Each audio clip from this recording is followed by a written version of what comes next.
Hi, and today I'm going to show you how we can use Office 365 Lync and the Whiteboard feature to really help us as an educator. So there's two ways this helps me. Firstly, if I'm running an evening revision session, then obviously the students won't be in my classroom, so I can't use the whiteboard there, but it does mean I can use this virtual whiteboard to still have the same effect.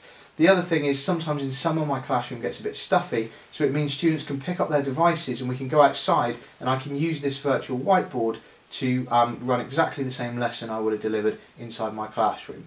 So to load it, I need to make sure everyone's invited, and again I've done another tutorial on that, so if you don't know how to do that, please go and have a look. And I then click on this icon down the bottom that looks a bit like a screen, and I'm going to click on Whiteboard, and this is now going to invite them to the whiteboard, and it's also going to load a whiteboard on the right hand side of my screen. And I'll just enlarge the screen slightly so you can see what's going on. Anyone that's a presenter will be able to write on here, which works brilliantly if it's a small group of sort of 6 or 8 students.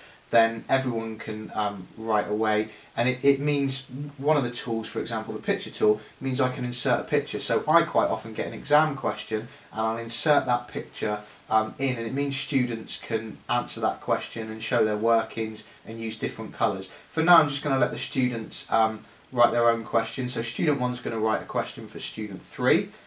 And they'll go about doing that again using these tools on the left hand side. We've got drawing, we've got all sorts of things there.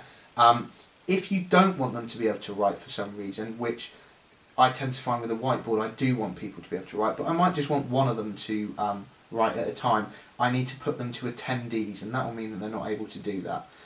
So you'll see that we've got 7 times 7 was the question that student 1 asked, and they've done that in one colour, and then student 3's replied the answer 49 in a different colour. So I can see that they've both engaged in that activity. One of the nice little things about this, which is perfect for educators, is this little tick and cross section here. So because it's correct, I can put a tick next to it. And that is how we use the whiteboard feature in Office 365 Lync.